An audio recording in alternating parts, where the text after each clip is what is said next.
The scientific revolution starts now. This is the First Joy Podcast. Let us see in the dark.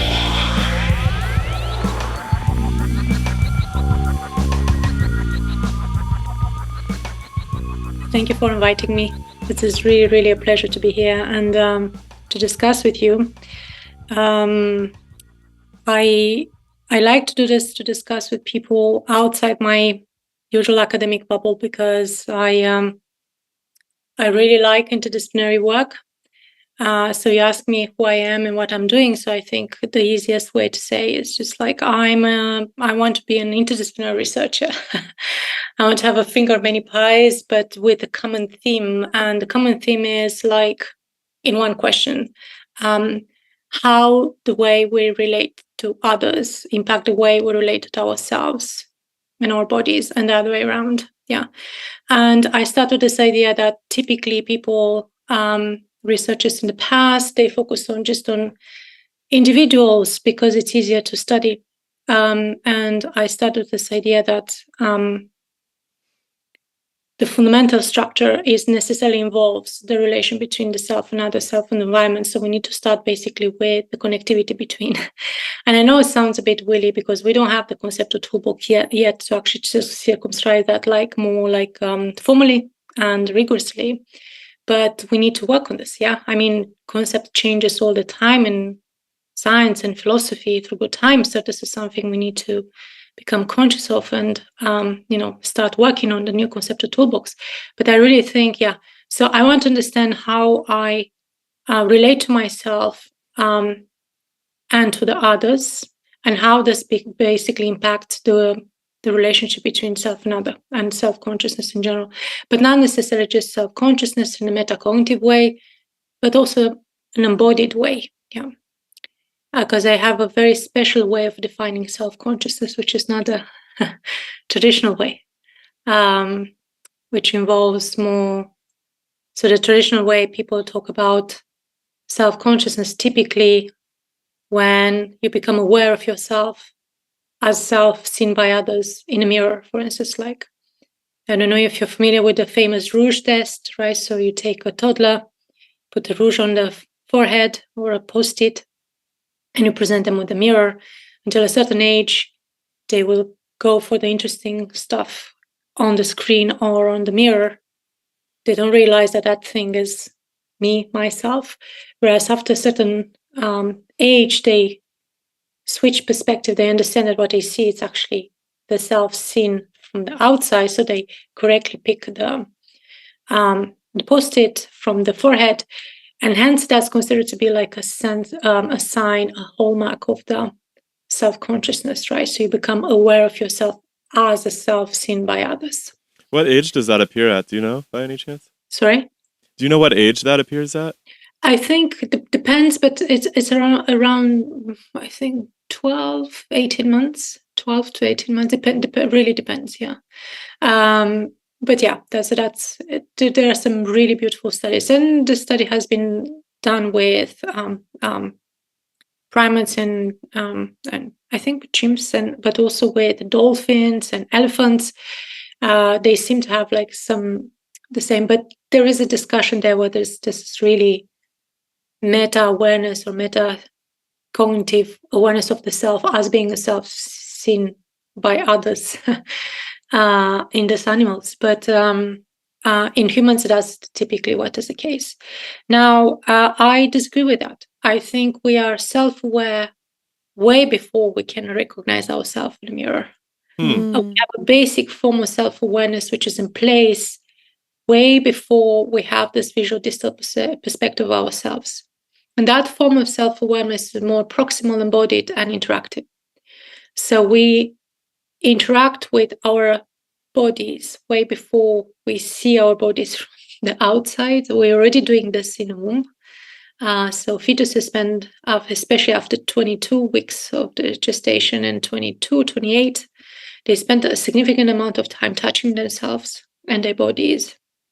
And actually, it's a very strange, wrong word.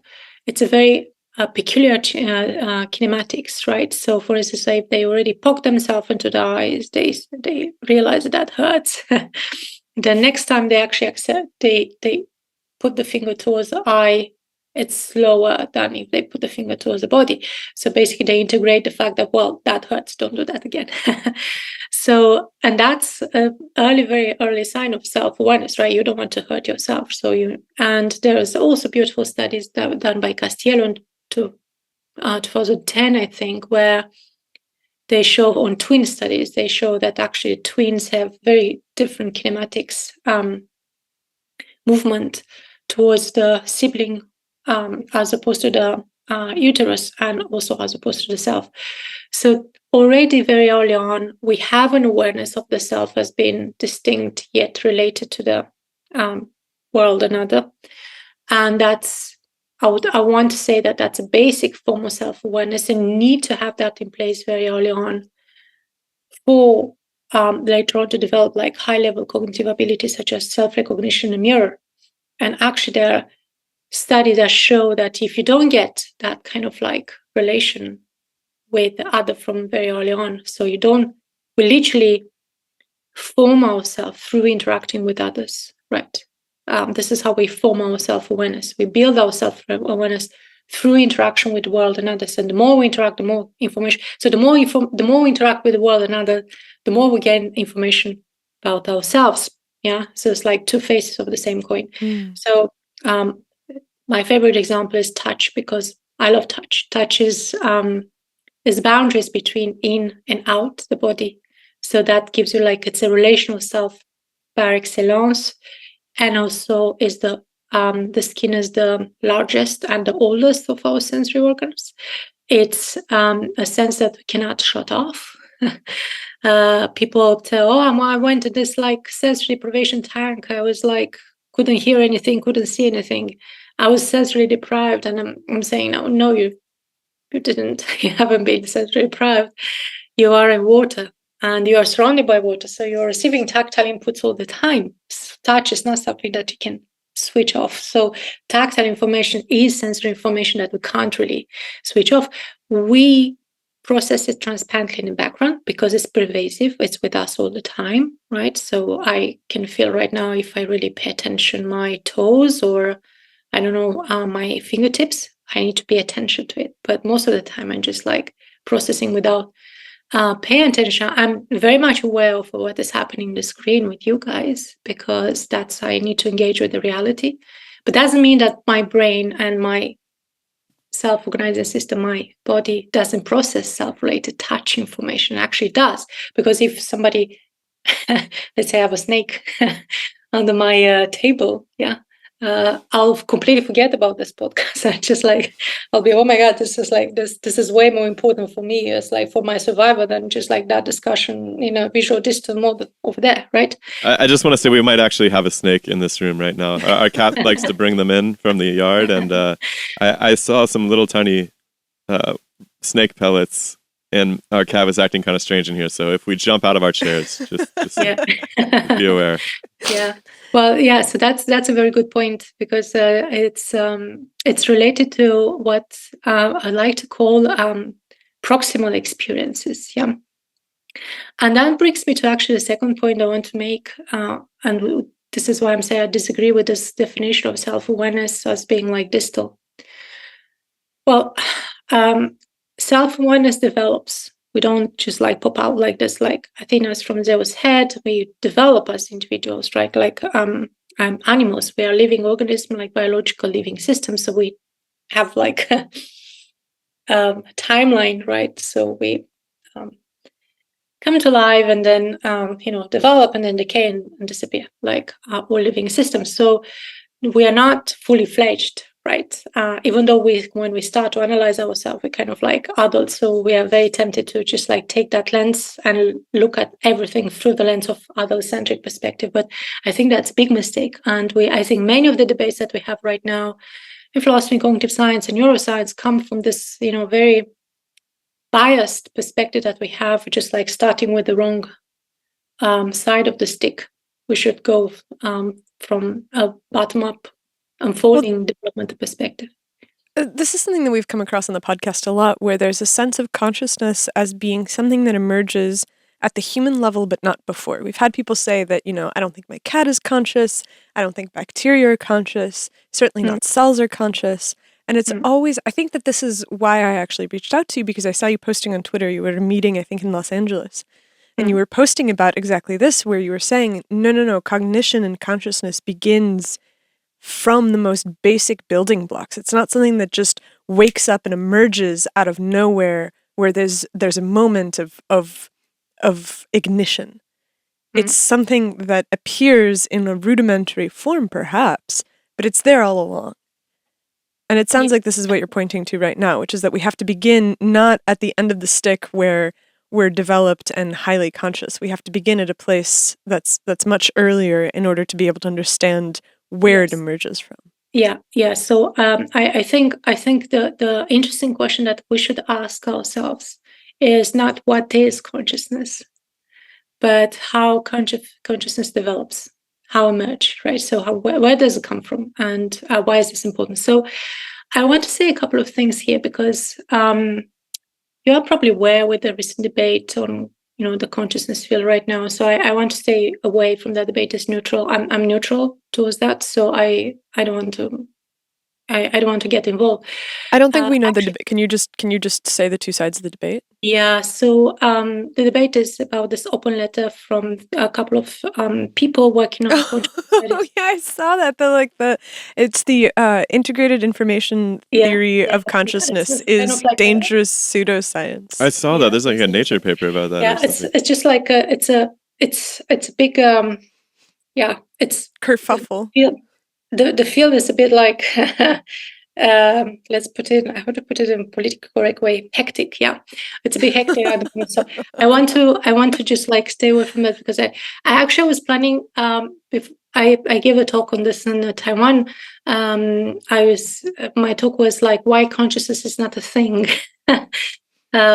And I was like very careful when I was saying this. And now apparently it is a thing, but not the thing that I want to say. So I'm going to pause a bit that paper. I'm going to write a different one. So what I want to say, why consciousness is not a thing, and actually it's related to your question. What you're asking about my talk in LA. So why consciousness is not a thing? It's not a thing.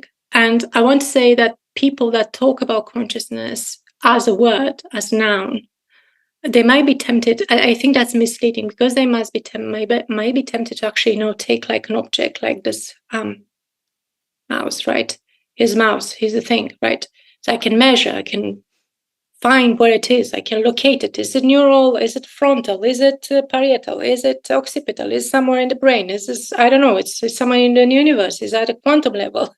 Is it like, a thing that you need to find somewhere, measure, and, has this like some spatial temporal instantiation as a noun?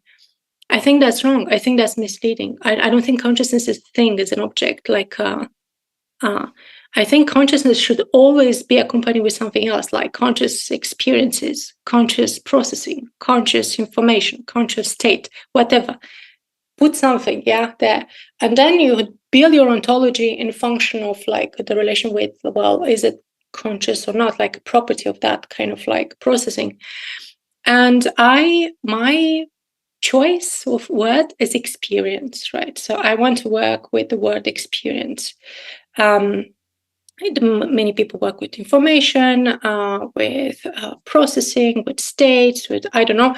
I would like to work with experience. And I said, well, I'm going to give up consciousness because I think it's kind of like a bit, as I said, hectic.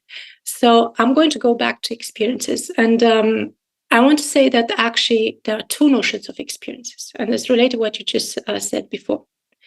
One is the one that we have as, sophisticated philosophers or thinkers, right? As something that, for instance, like Ned Block and Dave Chalmers have in mind, or Thomas Nagel, when they say, well, there's something what it is like for me to drink this coffee, or for you to have this conversation with me right now, right? So that's called the phenomenal aspect of experiences. And I would call this like experiential type of thing, right? So you take like the qualitative aspect of an experience. So what is this like? Then you can distinguish between a qualitative aspect, which is the phenomenal side, right? Some sort of like it's a phenomenon. It appears to be in a certain way to you, right? And what it is like for you to have that experience. Like some people will say, well, that's a sense of minus. All experiences are given to me in a certain way. Like, so that's two things that come with the sophisticated way of like phenomenal consciousness experiences. That's one way to understand experience. And this is what most of the people do. I think we have another notion of experience, which is one more basic, and we already have it in our vocabulary for the layman, right? So for instance, like if I say something like, I'm an experienced person in opening wine bottles because I opened a lot of wine bottles before. I come from Burgundy. I'm drinking wine all the time. So I have experience in opening wine bottle. So what I mean by this, I mean that I went through the process of opening one bottle. So that's an ontological state of like going through something. And experience in that etymological basic sense means exploring, like going through stuff, doing stuff. Yeah. And in this case, yeah, I mean, my cat is doing lots of experiences. Yeah. I mean, bacteria is doing a lot of stuff and, this type of exploration. And then I think the interesting discussion is like, what type of exploration, what type of organism you need to have in relation to environment to have those experiences, and how sophisticated they need to be in order to give rise to imagine later on this type of like high level, what it is like for me to have experience. If you were sitting there and trying to figure out how is it that I can support this fantastic podcast, think no more and just come on over to patreon.com/demystifysci. You can give us a couple dollars a month and you can put some fuel in our tank. In return, you get both of our episodes early. You get them on Saturdays instead of having to wait like everybody else for Monday and Thursday.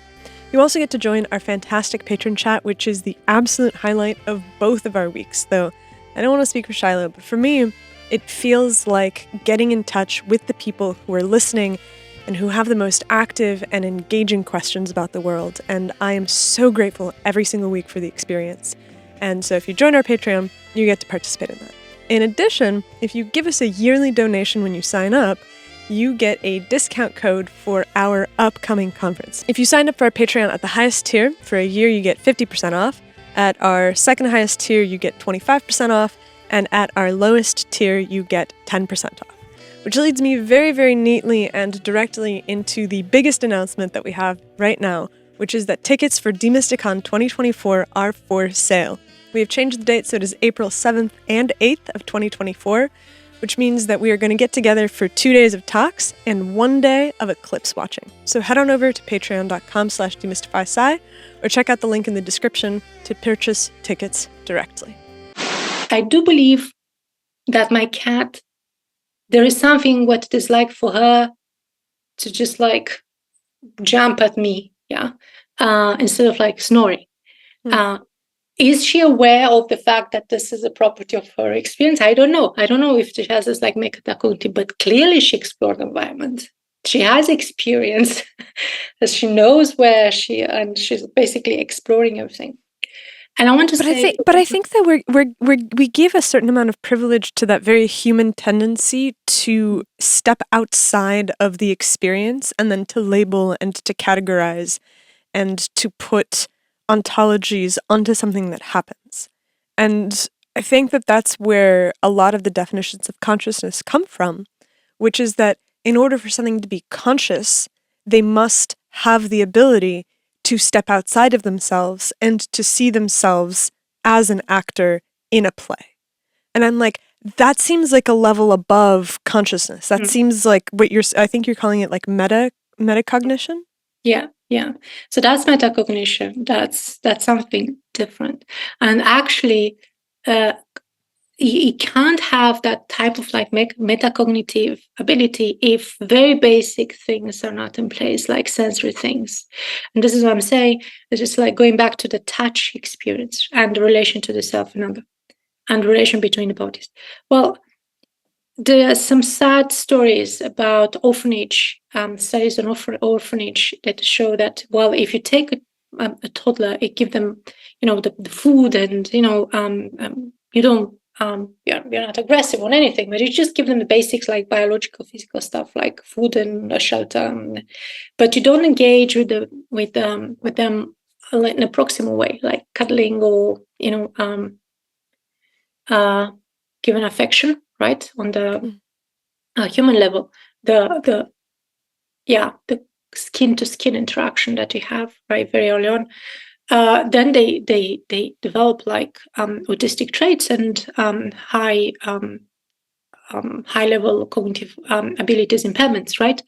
So then you ask yourself, why is this the case? I mean, you give them, you're supposed to give them everything they need to survive as a, let's say, biological system. So why is it so important for us to be close to each other, but literally, and stay in touch and contact with each other?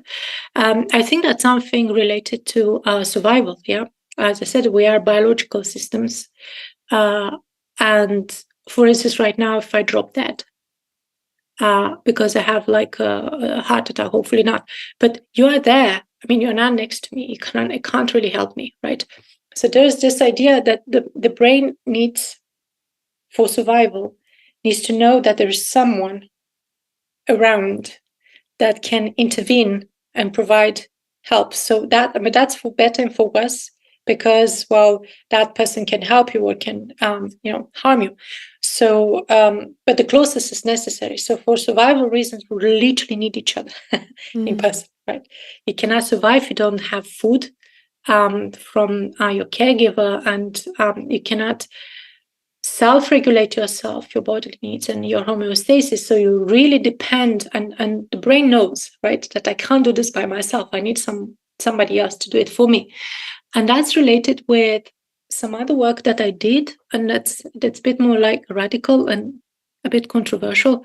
But I think before we move on to the radical and controversial work, I don't know if you saw this, but there was a publication a couple of weeks ago where a team of researchers had looked at this brain size change since the last ice age.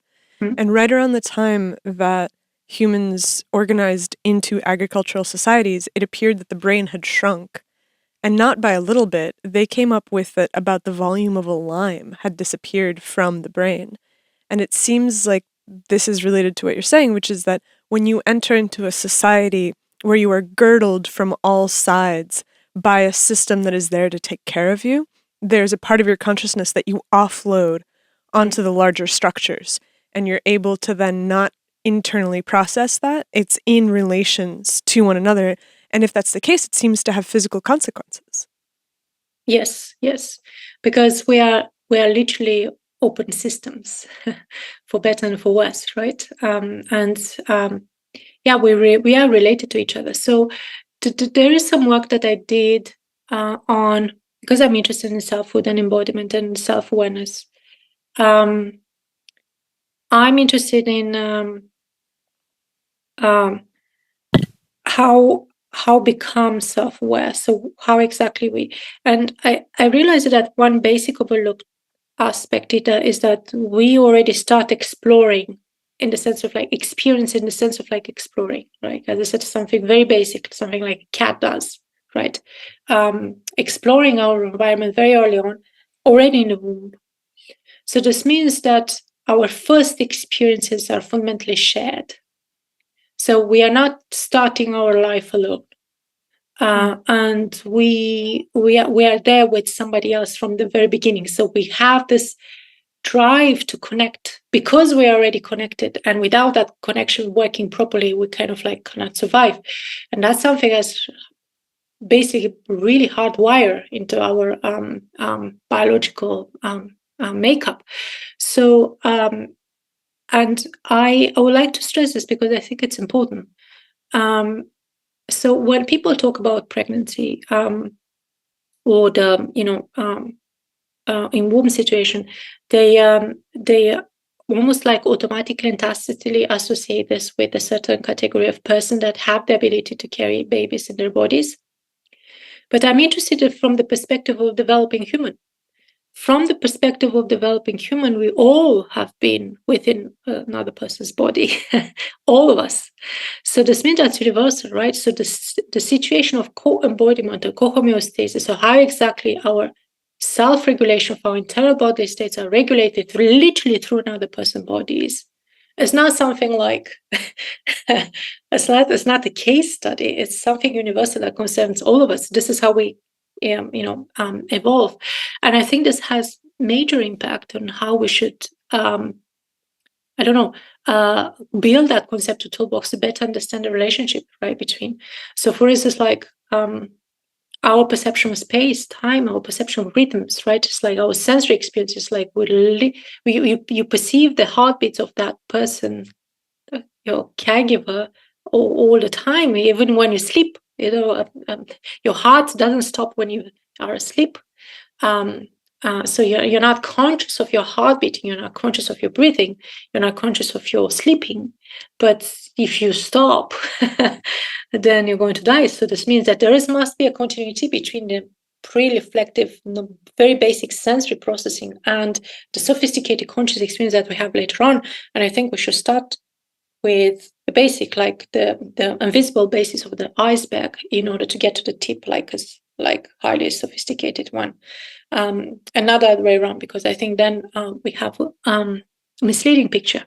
And that's something a bit radical and controversial. It's like really difficult for me to rock the boat and say, well, and this is why I'm staying away from this controversy with the IIT and everything else, because I don't think and global workspace theories and IIT and all others, because they all start with a certain type of understanding of attention that starts from the other-centric visual distal perspective. And if you look at consciousness studies, they almost like 90% of them, they work on vision. They're highly static. There's some people looking at a dot on a screen, reporting if they see it or not. But it's interesting. But I think that's the I would use a completely different lens. And I think it would take me some time to get there, to convince people that we need to change the lens. But I'm willing to do it, and I'm doing it. Yeah. I think it's really painful look, there's the potential hazard that if you start thinking that all of these life forms are conscious and by some degree, then you run up against some really interesting ethical walls. Like, I think most people didn't think animals were conscious until quite recently. I don't know if most people think animals are conscious. I think most people do at this point. But at some point, I think certainly if you look at the literature before the 1800s, people did not think animals were having these interior experiences and so forth. And I think that made it easier to manage them, right? Because most people were around animals. They're riding horses. They're farming. They didn't really want to get too attached to these things. And now if you're telling people, oh, well, bacteria are conscious, it's like, what about antibiotics? And we're slaughtering all of these bugs when we're killing the plants. And, oh yeah, by the way, plants. What about plants? Conscious, not conscious? Yeah. So so as I said, I'm going to avoid to use the word conscious per se, right? Sure. So I don't want to use conscious per se, because I think it's very easy to just like jump from one thing to another. I want to say experiences, right? So I do believe that there is a certain way that, yes, a horse has an experience of like riding and everything. And then I also believe that we're not the pinnacle of creation. So we're not on the top of anything, right? Just like we are interconnected web, and we actually depend on each other, and we have microbiota, which are not the self within us that we need to communicate with successfully in order to function successfully. So as I said, we are literally open systems, and we depend on each other, whether we like it or not. And yes, from the life perspective, there is no principal reason why a human is more important than a virus. I mean, from the life perspective, just like I need to drive, I need to survive and reproduce. Period. That's life. That's something we share with, the entire living creatures. And I think in order to understand why it makes us special, whatever that means, I don't think we are so special, but anyway, I think we need to focus on what connects us to other living systems rather than what makes us apart, set us apart. I think we really need to understand what we have in common with the bacteria and a cat and a whale. And once we get what we have in common with all this living system, maybe we understand what kind of like set us like a bit different apart. But I mean, if we look back, I mean, we all have like some very basic principles: don't die, right? And potentially reproduce. I think that's something we kind of like share at the very basic level. And if we're not alive, we can't even build some sort of like metacognitive things. So you need to have this like the basic things working properly, maybe attenuated in the background, because you could afford to just like not think about them, because you're in a safe environment and everything, and then you attend this pure level of conscious awareness. But in order for that to actually happen, you need to have like the basic stuff in place, safe. Yeah. So for instance, like I have a preprint with one of my students. We look at this idea of like selfless minds, like selfless experiences. Some people argue that you can have experience without a subject, right? Without a subjectivity, right? So there's some pure, as they call it, like experience as experience with no subject being involved there. So there is no self, right? So it's a self-experience. And we disagree. We say, well, and actually our title is a bit like cheeky. Our title is Selfless Minds, Unlimited Bodies, right? So I think the experience of like losing the self, the mind, comes necessarily with the experience of like some sort of like wide, unlimited body, a feeling of embodiment, right? And so this means that when you self-regulate your bodily sensory experience in such a way, or you reach a good balance, right? And you put yourself in a kind of like balanced and grounded place, right? You can afford to leave the body in the background and just like have this like pure experience. But that only happens if and only if that's kind of like, your brain doesn't have to figure out where exactly I am in case a predator comes, right? So, and this is why you need all this like very safe surrounding, quiet place, beautiful environment to meditate, to reach this like, I doubt that you get less like pure experience in a rush hour in London in tube. I doubt that. It's just like you'll be like, where am I? What am I doing? Right. So in our paper we say, well, yes, you have that like high pureness experience of the selfless mind, because the body is like there in the background, processed transparently. And I would like to, we want to put this at test with doing some studies on this. I mean, I've always thought that it was kind of absurd when people talk about consciousness as being separate from embodiment and separate from an organism. And actually, even I would go so far as to say as separate from life, because there are people who believe that there is consciousness that exists beyond the body, any body. And I've always been deeply I think it's really suspicious. fascinating how you brought up the reification problem in consciousness studies. Like, consciousness isn't a thing. Because I actually think that's a bigger problem in other sciences too. It's kind of a huge problem across the board. And I was actually like, we're writing a book kind of about this problem as it appears in physics right now. And I was reading, kind of trying to trace it back to and I actually found that Plato addressed this issue.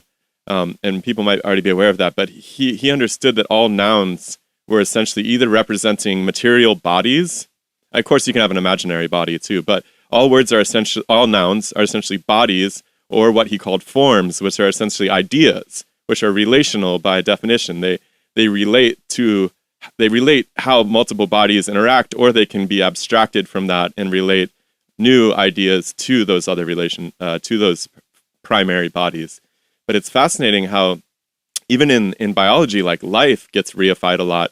People start treating life like it's a material body that you can find life somewhere, but life is actually an idea that appears in material bodies as they organize and so forth. And trying to draw the line leads to just no end of confusion. Well, I have a feeling that this confusion is tied to the technological desires of the people that exist outside of the field and the people that kind of inform the field. Because if consciousness is a thing that exists outside of life, then you can build consciousness inside of a machine. The machine isn't alive, you can create it, you have a portal into whatever consciousness is, and then you have this agent that you can play with and make do things. The same thing with life. If life is a thing that exists outside of this bounded biological tree, that we are all tied to its root, right? 4.4 billion years of whatever has been happening on this planet is the end result we are the end result of that passage of time. And so if you're able to say that no, life is a thing that can be found outside of this tree, then you can create it in a laboratory and you can do all kinds of crazy things with it. And I think that it's a philosophical grounding that is necessary for the technological desires of our moment. Because what is all of our engineering amounting to? It's trying to create new versions of ourselves that are not of the same biological tree. And that's kind of creepy and weird to me. I'm editorializing a little bit, but I think that that's where it comes from, right? Because science is not a process that happens outside of these social and cultural desires. And so it's very, very difficult to parse, but I think it's necessary to understand that, hey, the conceptions that we have about what is consciousness, what is life, what is biology, what we're capable of, are not just bounded by the subjective scientific inquiry. They are deeply informed by what do we want to do with this knowledge. And we live in the time of AI. Also very much limited by our language, right? Like you could imagine a totally different universe on another planet where we had different definite articles for each category of noun, right? Where each, instead of saying the consciousness and also saying the cup of coffee, you would have two totally different articles for each one so that people wouldn't get confused.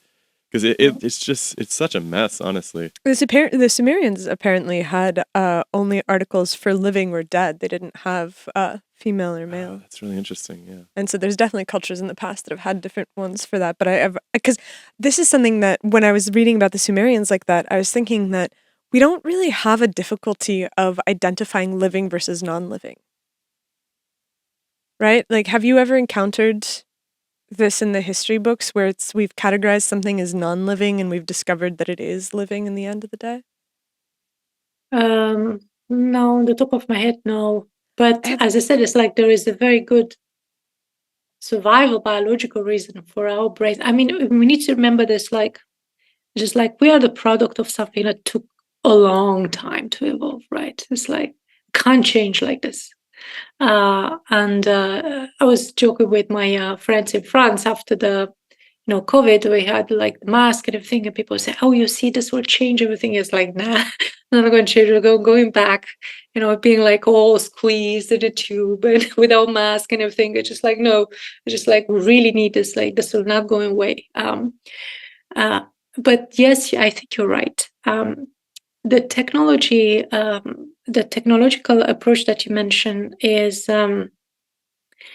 Yes, I have an opinion on this, a take. I think that's also a compensatory mechanism, right? I think it's a compensatory mechanism and a side effect. It's our way of dealing with the fact that we don't want to die in the end, right? It's a way of building something and reacting to something that by definition is very difficult to accept, yeah.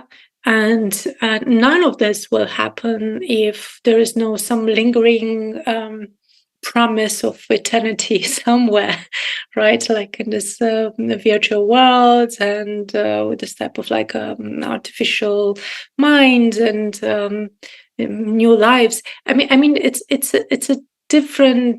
a technologically modern, different way of like the paradise and hell, right? But just something happens in a different dimension.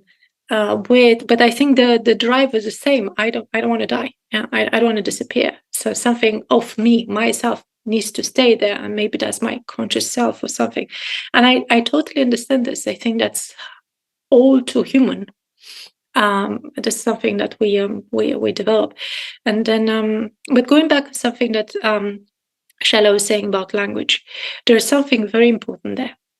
I think one of the reasons what I said about nouns and well, when we start asking ourselves questions about stuff, necessarily, I mean, investigating stuff, we're using language, and language is, something like saccadic and sequential, right? So you have like, yeah. And we probably know as artists that sometimes it's way easier to express something very difficult, I don't know, through sounds, through drawing, something that cannot really be cut in bits and pieces, right? Some things can be cut in bits and pieces and express something in a very clear, conceptual way. But very important, very, very, very often, very deep and important stuff we know that we cannot express through words, right? So we need to find different way to channel this type of like expression that comes to art, or I don't know, it's like sometimes you touch someone in a certain way and express way more than just like giving like lectures or something. And that has a way direct impact on how the brain and the body self-regulates in that particular. And why this is very simple, because if you want to have a baby stop crying, you don't give them a lecture about the benefits and the disadvantages of like a raise of cortisol in his brain. It doesn't care about that. It's like it's not working. It's the movement and the rocking brings him back to that kind of like environment that you are familiar with when you basically encounter life for the first time. So it's like going back to the safest like bubble, so to speak, literally. And also with the rhythms and the music, because as I said, it's like we hear the other person's heartbeats all the time. So our first encounter of life as sensory experiences is necessarily rhythmic. Yeah, I think that's why rock and roll is so freaking popular. It's got that heartbeat in it. It's just so primal. It's just I bet they have it on other planets. It's just so fundamental, it seems like. Yeah, it's a way of connecting. You feel like, whoa, there is somebody else there. So I think that's super important. Yeah. But I wonder if, because our hearts have 4 chambers and we have 4/4. What if you had a heart with like 7 chambers? Would your time signature of rock and roll reflect the difference? I think rock and roll is basically 1/2. I bet 1/2 they have on every planet. But what if you had a 7-chambered heart? You would not be able to bring it down into 1/2. I bet they got 4-chambered hearts. Well, basically we discovered that babies are rock and roll players, which is like super cool. Yay, the best. Yeah. And it's the best way to learn music too. If you like want to learn music, I always tell people like pick up a drum, start with a drum. Like that's the very basic thing, because you see people who study music for like 15 years and they didn't start with drumming and they have a really hard time keeping time. There's like a lot of really fast shredding guitar players who just can't stay in time. And so yeah, start with the drums, people. Yeah. And I invited Al K. Miller from Boston at my seminars next Monday. And he has this like a very beautiful take on, he's based at MIT, but he works on cognition as emerging property from the neural rhythmic interactions in the brain. And I kind of like this, and going back to my obsession was like why we need to change the conceptual toolbox, and why it's not going to be easy, but hey, we need to do it, is we don't have the concept to map that kind of like interconnectivity, for a lack of better term, right? What is this tool? Sorry, I don't understand. You're saying toolbox? The concept of toolbox? Yeah. What is that? Can you lay that out really quick? A toolbox, it's like the tools that you use to, I don't know, it's like if somebody needs to repair my my gas machine, he comes with a box, and inside he has all the tools that he needs for that job, right? So I think that's something that we need. So for every problem that we have in science, we have a box with tools in it, conceptual tools, right? And I think the conceptual tools that we have right now for the problem of consciousness conscious experience is like it's not the correct key, right? It's like I we see. need a I see. different key to approach the problem. I see. And I think we don't have a concept to map the fact that actually what really matters is how things are organized, right? How they kind of like structured together. Maybe actually the fundamental part is not, whereas like the mind comes first or the body comes first. But what really matters is like how a certain type of self-organization is related with a certain type of like interact with a certain type of environment at a certain time t in a certain spatial temporal context. So it's a complex, dynamical approach. And I know it's messier, but and it's like, but maybe it's messy because precisely we don't have the tools to map it and organize it in a such a way to actually make sense out of it. And maybe this is changing, and yeah, it's What are the tools that are in place right now? so yeah. So I think we have the concept of the mind that nobody knows what it is. Yeah, it's like define mental. Is it in the head? Where exactly in the head? Is it here? Is it here? It's like what type of processes? And yeah, so for instance, like this type of things. What is mental? What is the mind? I think, and it's a sort of reminiscence of the soul, of the psyche, something different from the matter. And then what is the matter, right? And what is the the physical things? So yeah, so one of those. Then another thing is like the concept of I think the self, the concept of consciousness itself. I think that's highly problematic.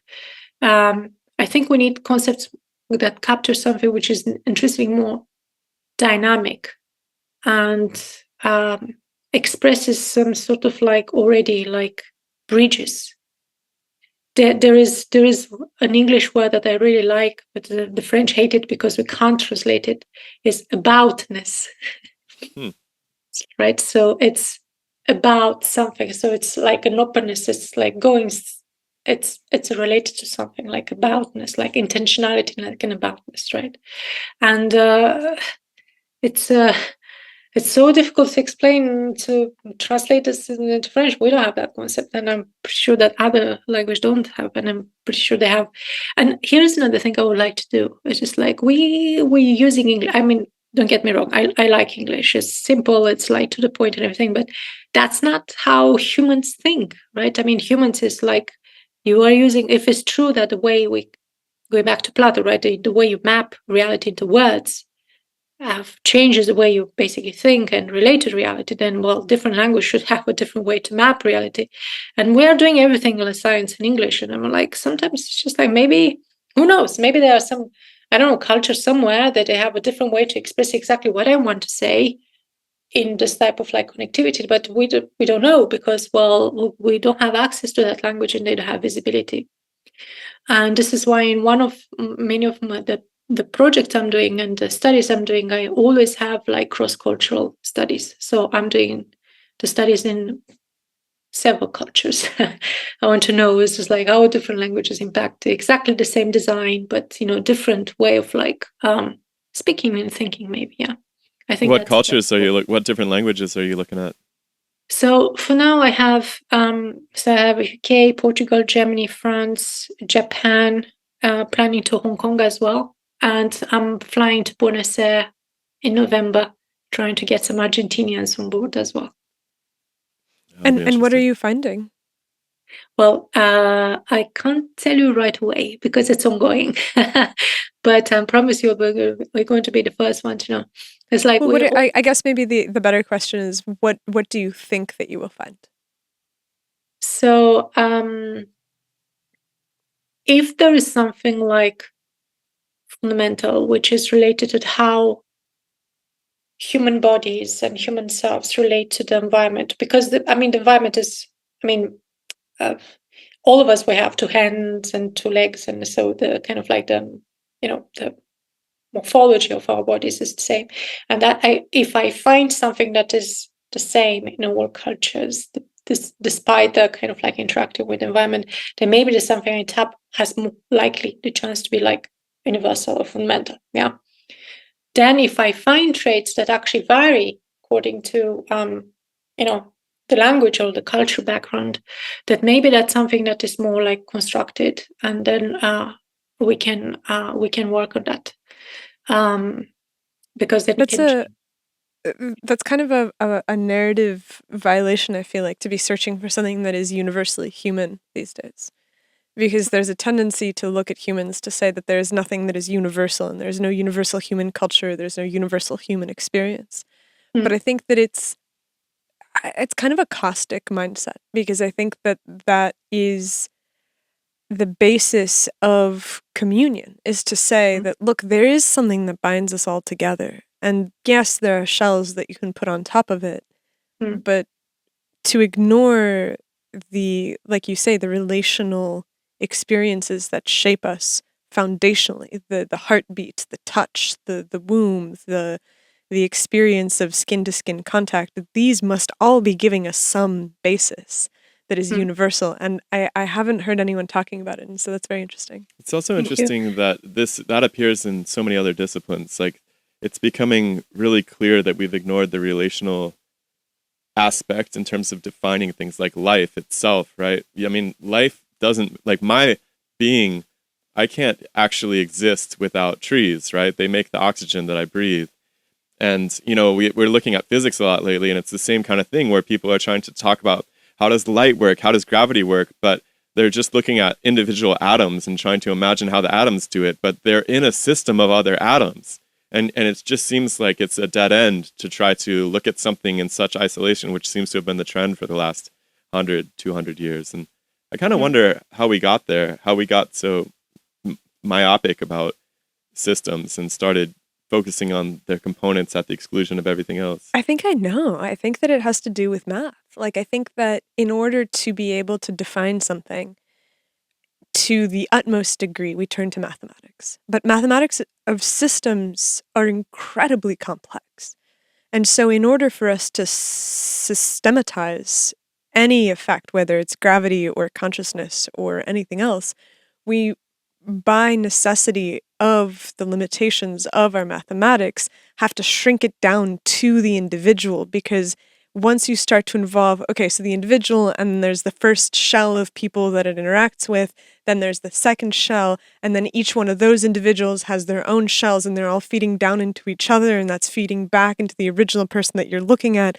That becomes a computationally intractable problem almost instantaneously, because you have so many different things that are at play there, and so you simplify your models by saying we have one, and that one is all that matters, because that's what we can do the math for. And math kind of counts as a proof today in science. It's really interesting how, as a guy who just trolls me on Facebook all the time, and every time I publish some scientific idea, he's like, show me one piece of math to support this.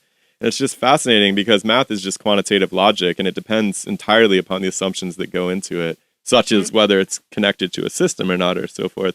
But people have this belief that math supplies proof of science. It's very strange to me. Yes, and this is why I'm kind of like grateful to my training as a philosopher of science, because I don't know if you are familiar with the Vienna Circle.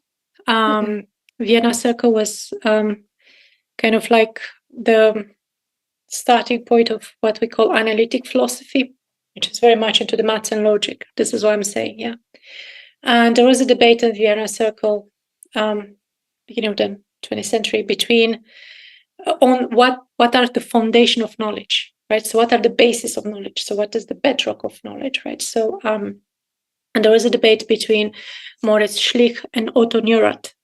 So on one hand, Moritz Schlick said something like, well, we need to seek or search for the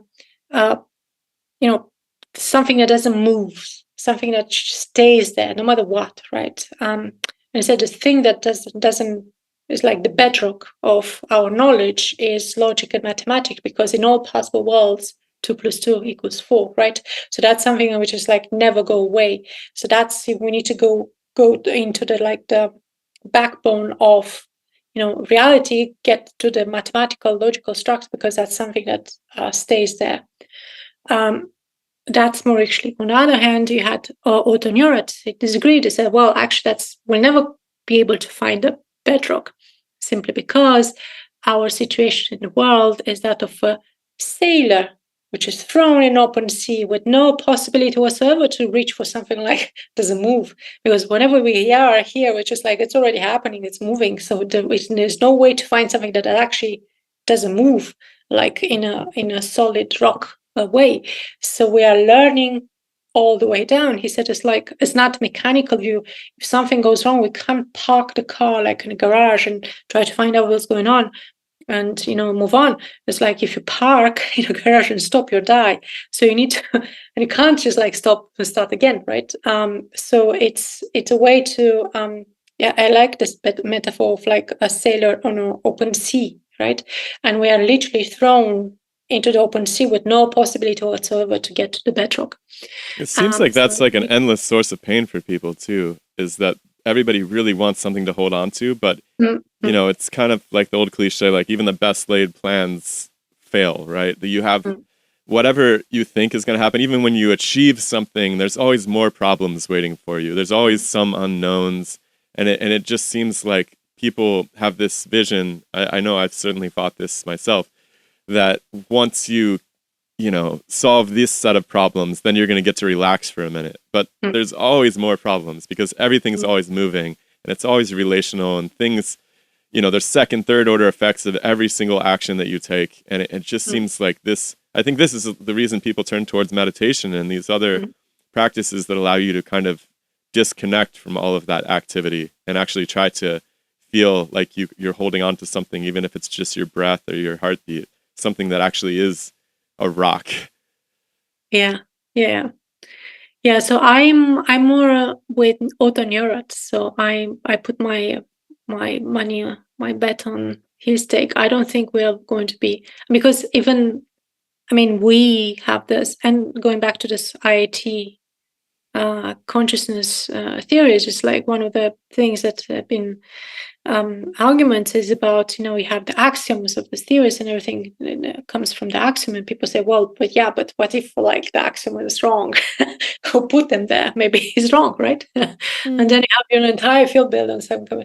And I think it's so it's an approach like Plato type of approach, and we have loads of people working on this. They start with some kind of like almost like purely mathematical takes, which they look for something that they, as I said, doesn't move. Yeah. And then from there, just build. And on the other hand, you have people like more like Aristotelians, they're empiricists like me. It's like they give up this idea of even finding something that actually doesn't move. I don't think that's even exists, and try, okay, so here's my backyard for now. So how can I measure what is happening here and now and this? And then if I move this a bit like this, what is happening? If I move this like what's happening, then I contrast, and then maybe have an hypothesis that I can, predict or not predict, and I have data that show that actually it's a line or not a line. Maybe in the same time, somebody else will publish a paper or a study that go exactly against what I'm saying, or that they did a different manipulation of the reality. But at least it's something that you can. Paradoxically, I'm going to tell you something. I think I'm putting numbers on reality, and my numbers, in the sense, is like I'm measuring stuff relatively to each other. That's always actually put numbers mathematically and empirically, just like measure reality, being in the same time very humble and knowing that, well, you'll most likely be wrong. Why? Because if you look back again at the history of philosophy and history of philosophy and science, the history and science is like we are discovering stuff all the time. It's just like which things are changing, and we'll keep discovering things, and that's good. Yeah. Well, there's so much to measuring things that goes beyond. Like you have to know what you're measuring, right? What if you're measuring something that your measuring device is doing, and you make that interpretive leap that you're measuring something specific, and it's very hard to separate that out. And people who aren't scientists might think, okay, well, science is evidence-based. They make these measurements and then they know what's happening. And it's like, whoa, there's so much more to that than just measuring. You actually have to interpret it. You have to put it in the context of everything else you know. And there's lots of bifurcation points there for things to diverge and for you to make multiple interpretations. But I mean, I'm willing to take the risk because I think obviously a lot of work has to be done in designing what exactly you're measuring, how you're measuring, right? You need to think beforehand, just like, what am I after and why is it important? Why do I want to measure this way, not another way? And I can give you one example, just one example very quickly. So, so I did some work on depersonalization, which is a condition that makes people feel detached from their selves and bodies and the world, right? Makes them feel unreal. And the way they describe as the self-detachment is very similar, actually, sometimes with some meditative experiences. Like I zoom out from the self here, so that it almost looks like I look at yourself from a third-person perspective, right? So you see you see yourself doing stuff, but not really there. You're not really present. You can have this when you're massively jet lag or drunk, or you have cannabis, or a traumatic experience like robbery or an accident, or even even more traumatic experience like rape, for instance. Like some of the people that during this awful experience, they see themselves from above, like and they feel like this is awful, but that's okay. But this is not happening to me; it's happening to somebody else. So basically, dissociate from that awful experience. So that's depersonalization. But this is something that people describe, right, subjectively. I feel like I'm not really myself. I feel detached from myself. This is highly subjective reports. But going back to your question, how do you measure that? So how am I sure this, like, does something just say to me, or actually, how is that experience? How do I get to that experience, right? Because it's important, for instance, for patients, right? How you get there to get to help them. Maybe when you say something like, I feel detached from myself, means something very different from Nastya, right? So how can I make sure that your experience and your experience are the same, right? Or similar with mine, let's say. So, and the way you ask those questions really seems to matter too, right? The way that you build your design, you can really kind of point people towards an answer. The way to go, and this is the way I'm doing it right now, is just like never use just one method, right? So it's just like use several methods. So you use behavioral method, neurophysiological measures, and qualitative, subjective, like people. And then you combine, you see how people say, what people say, how their body reacts, how their brain reacts, in exactly the same situation, right? And you compare, contrast the cases, right? So for instance, there is studies, this is well documented by now, it's called the automatic facial mirroring of other people. So we can't do it through Zoom right now, but if we are in the same room and I'm putting electrodes in your muscles on the face and have electrodes on mine, even if you stay still, if I smile, your face maps basically my smile, right? Even if you don't smile, sometimes you do. People automatically smile when somebody smiles. But even if you control yourself, right, contain yourself, the electrical activity in your muscle maps basically mine, right? If we share this type of thing, it's called automatic facial mirroring, and it's considered to be a social glue, right? So if you feel that if it's in front of you, somebody has like the same wavelength, so to speak, of the same emotional wavelength, you feel like you are in a vibe, it's called a social glue. And that has been well documented. Now, I thought, and this is something you can measure, right? You can't really manipulate that, right? It's like, it's happening way to subpersonal level, like automatic level for me to step in and cheat, so to speak, yeah? So we did a study where we look at automatic facial mirroring between people that are typical controls versus people like feel detached from themselves, right? So for instance, like in typical controls, it has been shown that if I see myself versus another, so I'm in the same room, I'm in a room, I can see on a screen, I can see the self another, like let's say gender matched and ethnicity matched another. and I'm receiving tactile stimulation through like some electrical stimulation, not harmful at all, just like a tap, on the cheek. And I can detect on which cheek I have been touched. Is it left or right, left or right? The task is very simple. I just need to say, is it left, is it right on my body? While at the same time looking at the screen where I see either myself being touched or another, right? And studies show that you are quicker when you see yourself in typical controls because you kind of like prime yourself with the self. So you keep track of the self. So you're quicker to detect touch on this body when you see also yourself they're being touched, right? So you basically map this type of information. You are slow when it's the other or the stranger.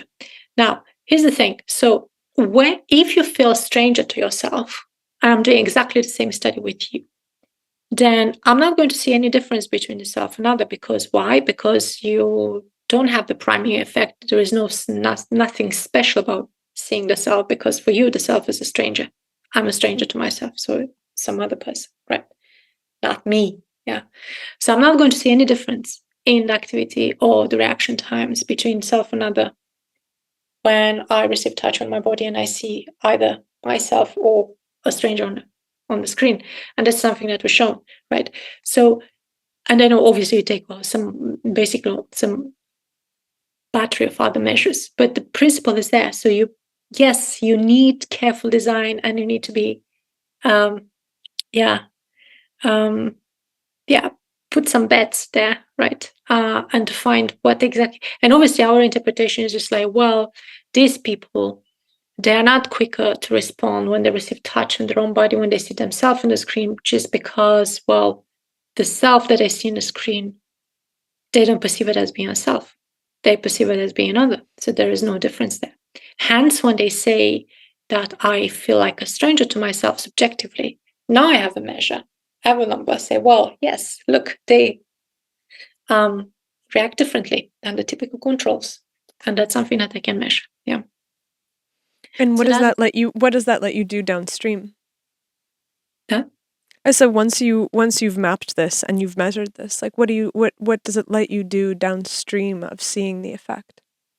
You mean what? How can I get this from the lab outside the lab? Not necessarily even that, but I was thinking more in terms of what larger phenomenon does it play into. So you've been able to identify depersonalization, and you can see it in these laboratory experiments where you're able to track it. And your interest lies in the sense of self-consciousness in relation to others. And so now that you have come up with a test that allows you to measure the degree of depersonalization, where do you go from here? Well, that was just like one study. Mm-hmm. and looked at how people integrate self-related information from vision and touch. So that was like seeing yourself versus like um, um, seeing and touch in the same time, like so integrate self-related visual tactile information. Then what I want to do is I want to see how different senses basically impact the sense of self, right? Because, for instance, like some of the people who say, seeing myself in the mirror makes it worse. Seeing myself on a screen makes it worse. And actually, we saw it during pandemic. It's just like when you see yourself on a screen, when you talk via Zoom, it's kind of like uncanny and makes you feel even more detached of yourself, right? Because we are not supposed to talk with yourself. I mean, it's not a natural setting, right? To see yourself. We are supposed to engage with other people's faces, not with your face, right? So it's kind of like unnatural setting to see yourself, unless you. I highly recommend turning off self-view whenever you're using Zoom. Yeah. It's just like we're not designed to, face ourselves. It's too much. It's too much. That's too much. Yeah. It's like if you're too much self-centered, it's like not good because you can't really connect with others, right? But and this is what is interesting is when these people feel also very much self-detached, they tend to move into an environment and start touching things, right? Like, objects in the world. which is still a self-perception, right? So if I perceive my body in the body, I mean, self-face perception is self-perception, right? And self-touch is also self-perception. But why one in one case makes you feel detached from yourself, in one case makes you feel close to yourself, right? Like, why do you need to touch your body in order to make you feel real and to see that things are real, right? So, and again, going back to the relational side of like tactile information, right? If I don't know where my hand is because I lost track of it, if I touch an object, I get information about where the object is, but I get also information about my hand, where my body is for free, so to speak, right? So it's a double perception, right, of the environment and of my own body. Right now, for instance, like we are sitting on a chair, you're perceiving a chair, but in the same time you're perceiving your own body. That's not the case with vision. I can close my eyes and that's it. But you cannot switch off the self-perception in the case of touch. Hence, when you lose track of the reality, the sense of reality comes back through interactions with the environment. And it's also super interesting to see that these people have this coping mechanism also related with other type of like proximal perceptions such as smell.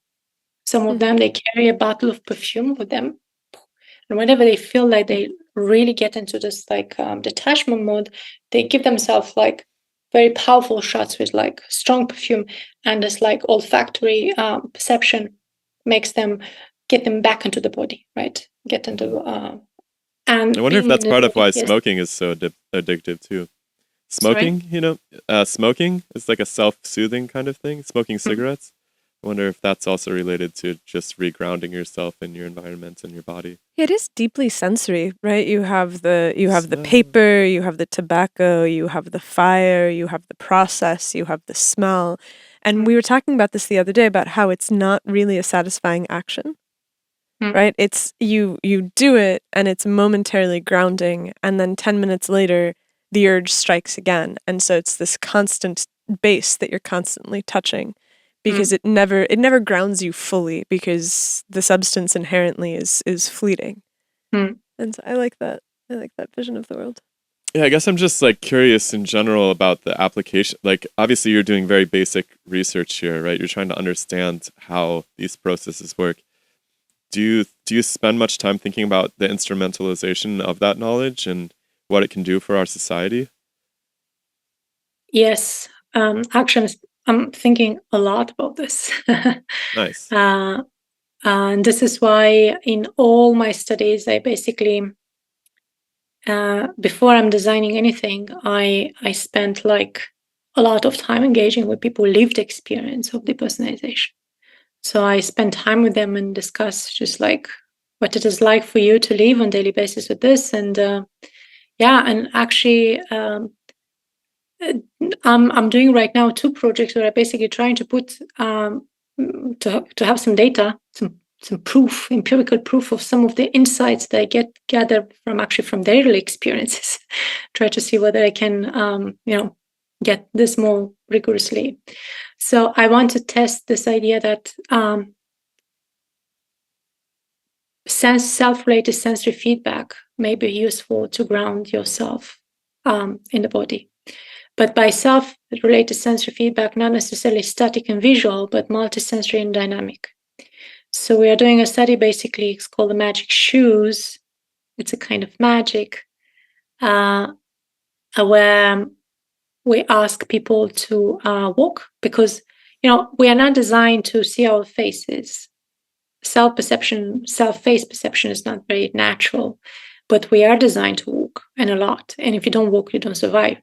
And when you walk, you hear your footsteps. Yeah, you're just self-generating footsteps. So you have self-related sensory perception dynamic from the footstep. For me, that's kind of like the very basic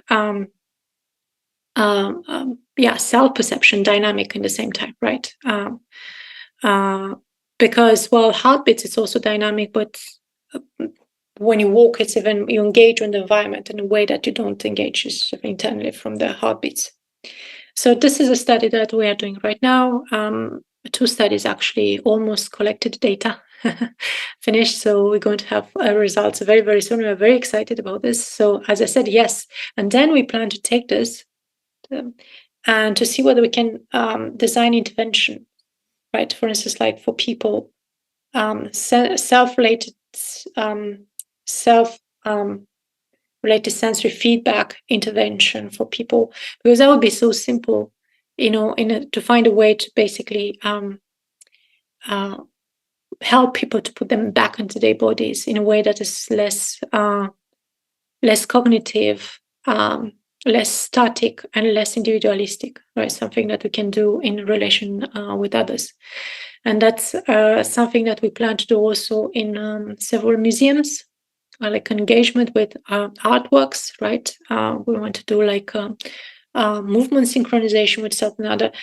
Everything I'm doing is nonverbal because, as I said, I want to do independently of the cognitive language kind of like bias.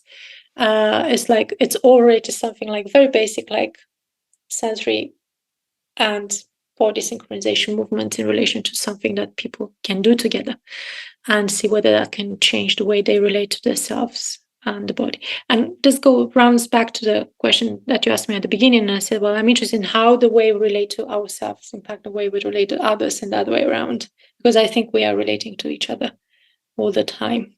Yeah. Do you have a sense of whether this kind of it's treated as a pathology of some sort, right? These people are seeking help, right? They're unhappy because they're dissociating. Are there comorbidities associated with it? Do they have other symptoms? And my other question is it accelerating? Is this a disease of our times, or is this something that you think has always been an issue for humans? Yeah, so that's a good question. So I can only speculate on this because, as I said, it's like, give me data and I'll show you. But for now, it's like, we don't know. I think most likely, so I did a study where it's called Zoomed Out, actually, was about the time that people spend doing digital static audiovisual interactions or activities, like, I don't know, watching YouTube, playing video games, and having Zoom meetings, versus interactions that people have in their environment in a proximal and multisensory way, such as like cooking, gardening, poetry. Anything you do is like involves like some dynamic engagement with something, like it's proximal to your body. And not very visual on a screen, like a different type of like reality out there. And I found that that highly correlates with feeling of depersonalization. So hence the title, like Zoom Out. So the more you disengage from the body here to engage with some reality over there, the more obviously you disengage from, you feel detached from yourself. And I'm not the only one working on this. There are some people that show that people that, especially virtual reality things, right, they can have, kind of like makes sense, because if you need to get out from this like body here and interact with virtual environment, virtual body there, then obviously you need to dissociate and detach from here. Well, phones are probably the most obvious one, right?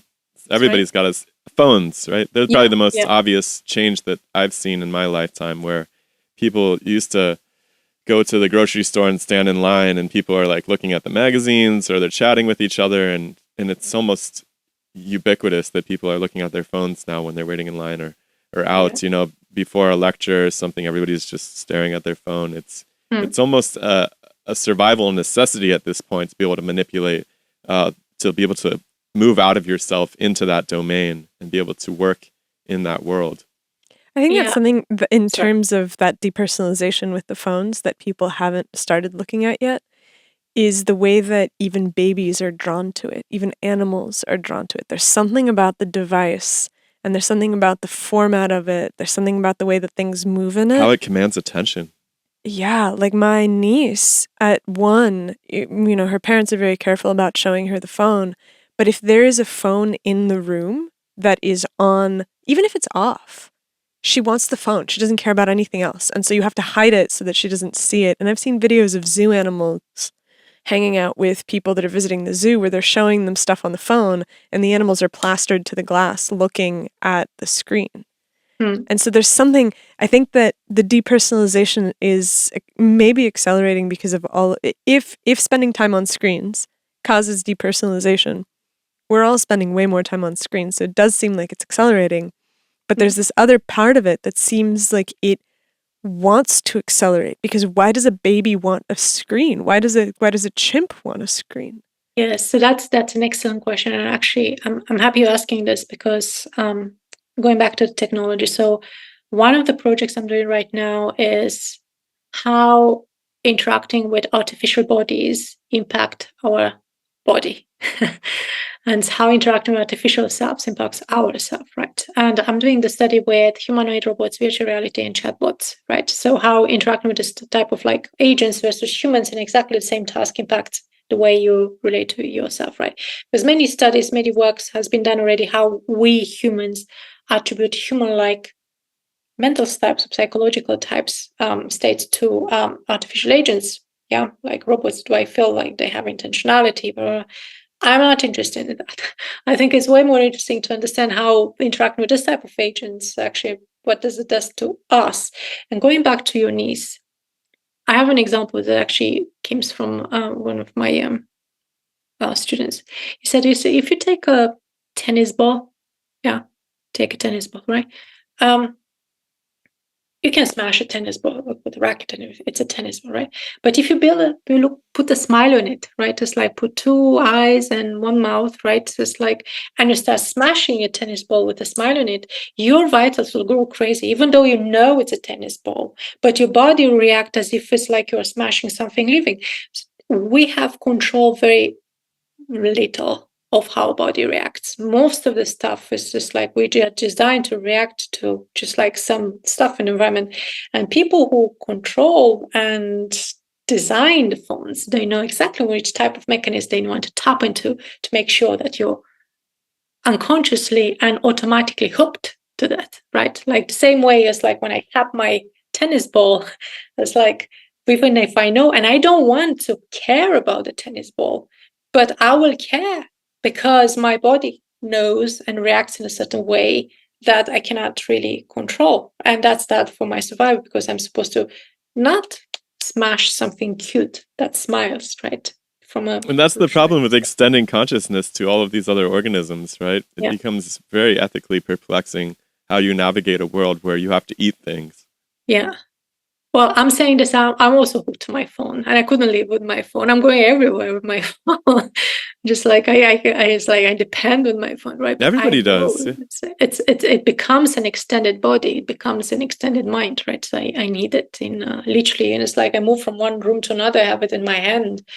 Sometimes I can see myself doing it. It's like you don't have to do that, Just like I read an interesting, no, 100%. I read an interesting study the other day about aging, and somebody had found some correlation with technological proficiency with being able to use phones, right?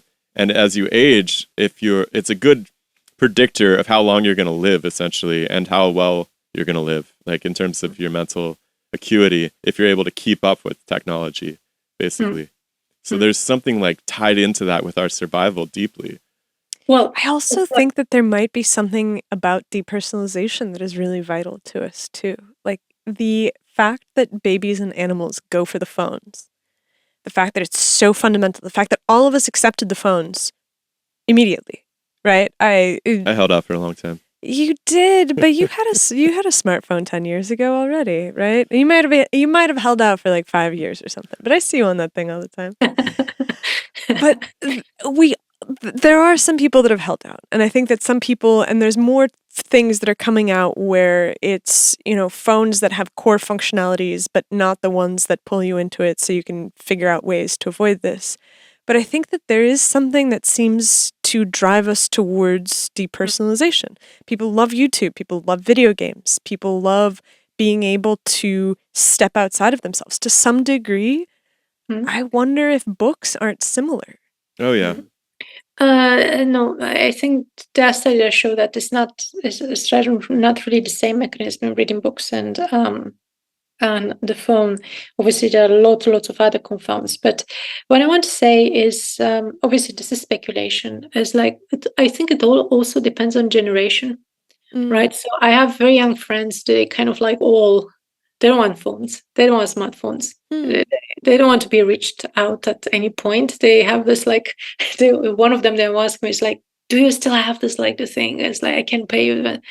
I think we reach a level of saturation. People like kind of like want to go back to the values. And when you look at the people that are very much involved in this climate change and everything, that they're very, very young, right? So I think maybe it's for our generation was, oh, this is a cool thing. I have a phone. I can stay in touch with people all over the world.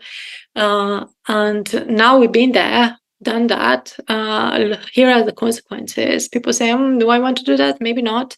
So I think the younger generations are a bit more reluctant to engage with this, but who knows?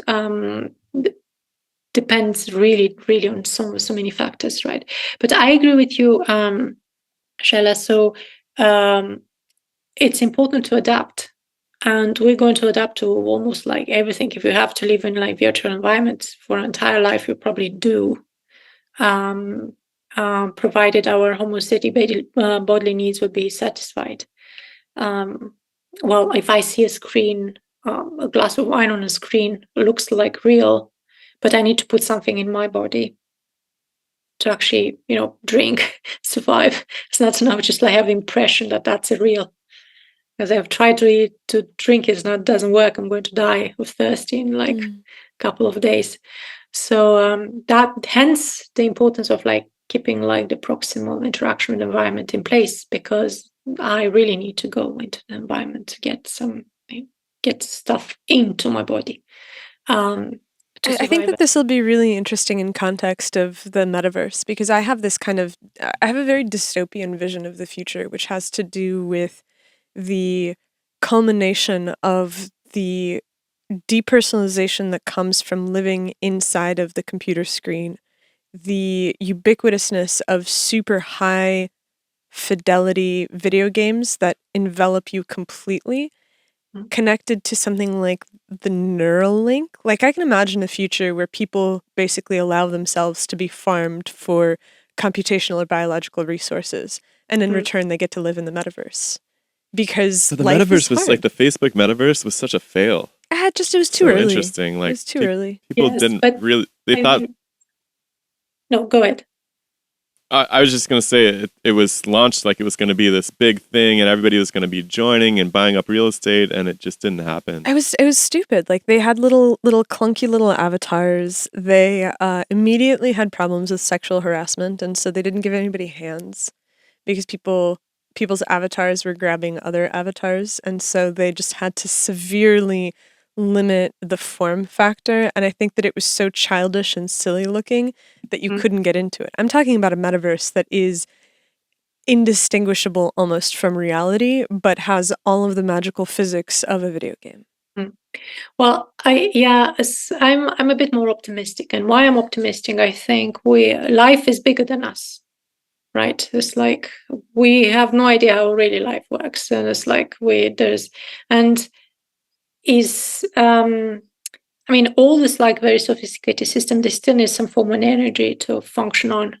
And if the carrot is disappearing, it's like no matter how sophisticated your meta something is, it's like we still need carrot to survive. And I think that's our problem, is the carrot. It's like the food and the resources, and it's like all the sophisticated computers need a massive amount of energy. Where do you take that energy? So I think that's the real problem we have.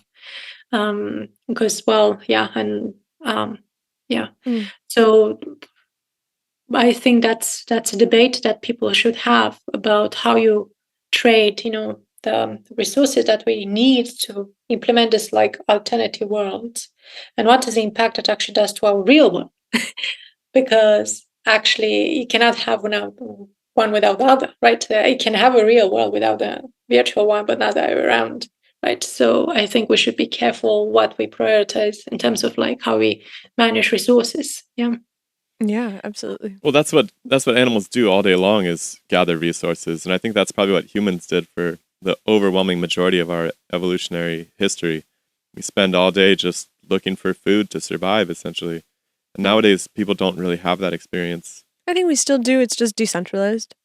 I think that we've... Well, somebody's getting the food. For yeah, sure. exactly. Like the society is structured in such a way that somebody else gets the food. And so I don't know. I go between being optimistic about the decisions that we make and being very pessimistic, because I feel like even knowing all of these things and even knowing the caustic impacts of the technology that we produce, I feel like there are still forces in motion that push us towards producing more and more of those technologies and applying more and more energy to their production. And all of us that are standing on the sidelines and are like, hey, I don't think that's a good idea. In fact, I have lots of data that suggests that it's not a good idea. I feel it gets swamped out on some level by just this weird cultural context, right? Because if nobody around you was using a phone, and you were the only one who is just nose to the glass, it would be insane. You would be pathologized, you would be ostracized, it would be something that people were like, hey, we need to get you some help, like you clearly have a problem, it's a little bit weird. But, have you seen those Apple glasses that they came out with? Yeah, I remember. Right? That's basically a device that you wear 100% of the time. That is a device that you just have on and work inside of and live inside of, and you see your family and your children and your friends through the glass while you're doing other stuff inside. And I feel like that's the beginning of the construction of this shell, where it's sold to us as, this will make you more productive, this will make you more functional, this will make you more Thriving? Yeah, I mean, that's how advertising works, right? They sell you the model that if you do this, you'll be happier, you'll be healthier. But I'm concerned that our appetite for the technologies is boundless, and your work is pointing at the fact that the technologies might be erasing us from ourselves and scrambling our ability to relate in this really vital way. I think it's it's good to have technology. This is true. The same way it's good to have X-ray, right? Radioactivity, right? It's good. It's a tool. Depends on how you use it. Yeah. I think the danger is like not forget what is priority, what you can have without having the other, right? And as I said, it's like can't really have the virtual without the real, because at a certain point you need to plug the damn thing somewhere. And if you don't have the resources anymore, what do you do, right? So that's the thing. And then if you blow up your resources in the name of like that virtual thing, and then when your resources, your virtual disappear because, well, I don't know, you don't have battery or something, and then you need to come back, right? To the essentials, because it's like that's the thing that actually keeps you alive. Remember what we share, what we have in common with the bacteria and cats, right? The life, right? So that's not something we can. Nobody wants to give away that. Yeah. So I think if it becomes counterproductive and to set a point that actually give away what actually puts life in danger in the name of something which is unreal and virtual, then we clearly can say that we're not that smart. And actually, this is like a discussion that I have with many people saying, well, define intelligence. I said, well, if the intelligence depends on how you define it, because if you define intelligence as like the capacity to stay alive as a species and as an individual for as long as possible, then you have bacteria and organisms in this world that have been alive before humans and probably be alive after us while we disappear. And for me, that's from the point of your life, that's intelligence. I'm still around. I'm still sticking around. If only IQ tests measured that. Sorry? If only IQ tests were capable of measuring that. Yeah. And we're kind of like throw you in a room with a bunch of alligators or something. I can play chess and bacteria can't. It's like, who cares? If you're dead, you can't play anything, right? So it's like you need to stay alive to play chess, right? So that's your basic, right? And if you don't have that, it's like, so that's an open question. And I still need to figure out carefully how I want to write something about intelligence. I haven't done yet because right now I'm busy actually collecting data. As I said, I'm an experimentalist. I'm an empiricist. I want data, and then on the basis of the data, my assumption and everything, I can write some theory papers on this, and that will definitely come because I as I said, it's like I want to collect my studies data on humanoid robots, virtuality, and chatbots from different cultures, and I want to put them together and try to make like a big picture, and then say, well, what can we say, right, about this? And That that's seems something I'm really, going to. really. That seems really, really valuable. I Thank think you. expanding expanding our understanding of intelligence, how we measure it too, Mm. because I think we've selected for in our intelligence tests, we've selected for a certain kind of intelligence, which Mm. is useful for certain things, right? It's good for Mm. quantitative manipulation and programming and building technology, but it's not necessarily good for everyday life, Mm. and that could be a blind spot and a danger if we don't correct that. Yeah, and I want to say something which is kind of related and a bit controversial, but when I started to think and go to university and think as a female philosopher, obviously one of the things that immediately pops up to my mind was like, well, maybe females philosophers and the history of philosophy, right? So, and then I thought to myself, well, that's understandable because females weren't allowed to go to university until 100 years ago. So what does it mean? And then I realized it means the fact that entire conceptual framework that we're using and we have developed through centuries is for one single point of view, right? So even I, as a woman, I am allowed finally to go to university and learn, but what I receive as like education is still kind of like solidified, sedimentary, like wisdom coming from just like the male brain. Yeah. And And as I think that the male brain is particularly wired to imagine itself as an island. well, maybe because, as I said, it's like they don't have the biological possibility of like sharing. Yeah, Maybe, but I also think that it has something to do with the lack of hormonal fluctuations, where it's like Shiloh and I at some point would talk about this, where I'm so attuned to the changes in my body, like from week to week over the course of a menstrual cycle. I am a different person. Mm, mm, And I think that there are some fluctuations for hormones in men, but they're much smaller on a monthly basis, mm, and they extend over the course of an entire lifetime.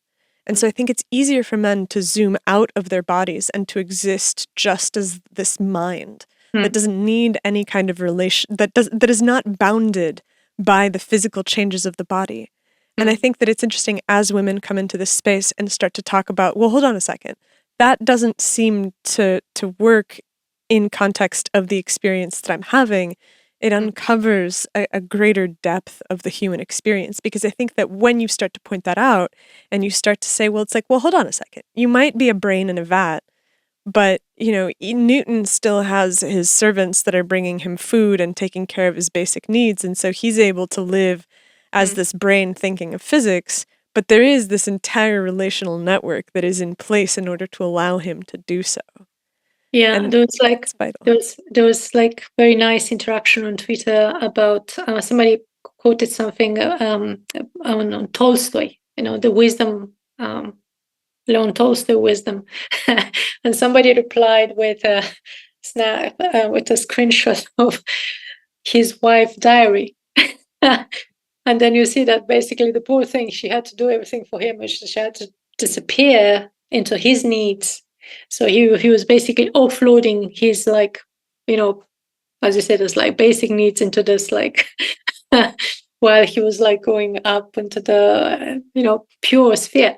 And I was like, this is such a in one tweet, just like two things. It's like, oh, this wisdom, and then bam, here's the and I was like, yeah.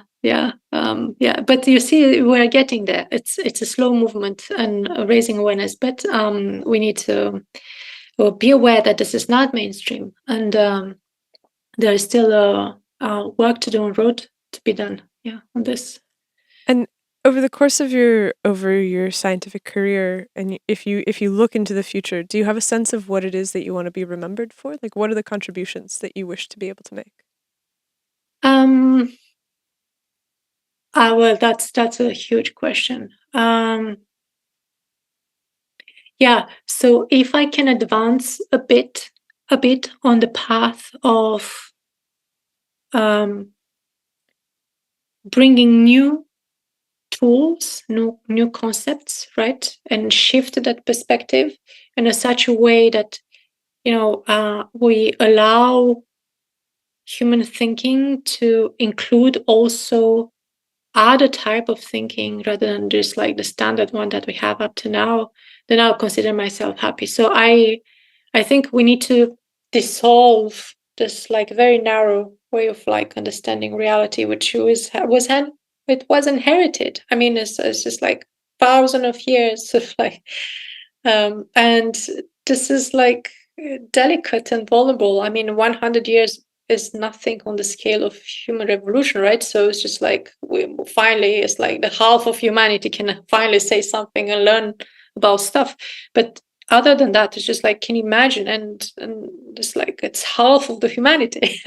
So I want us to open ourselves in such a way to learn more about ourselves as humans by allowing everyone to creatively think about, ask philosophical question like, who am I and one everything.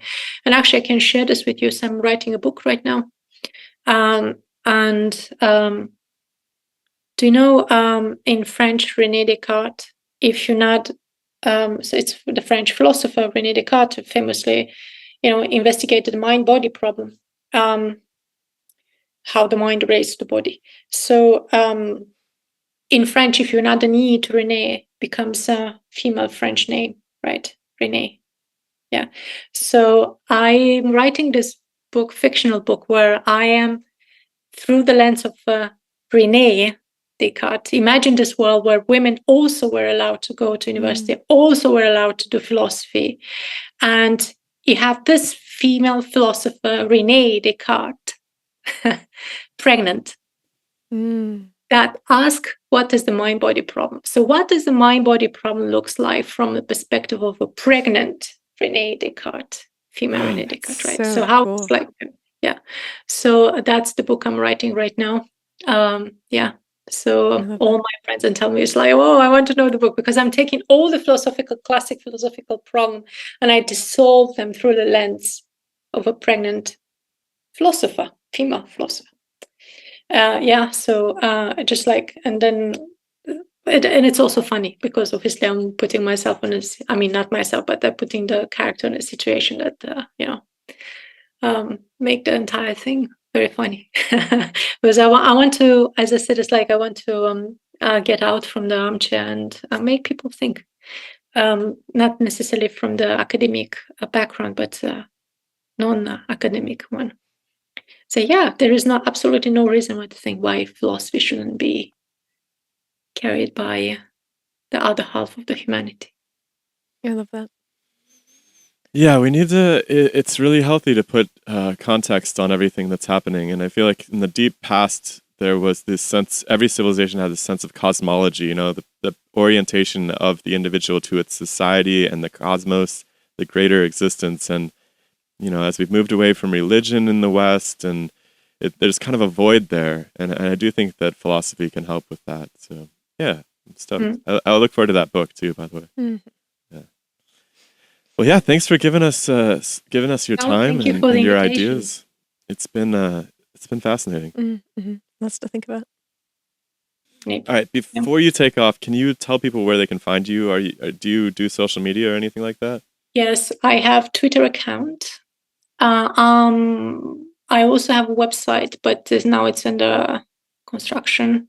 So I'm changing a couple of things on the website. And my students are nagging me to get on Instagram, because I'm also doing like artworks and thing. And they said, oh, you should go on Instagram.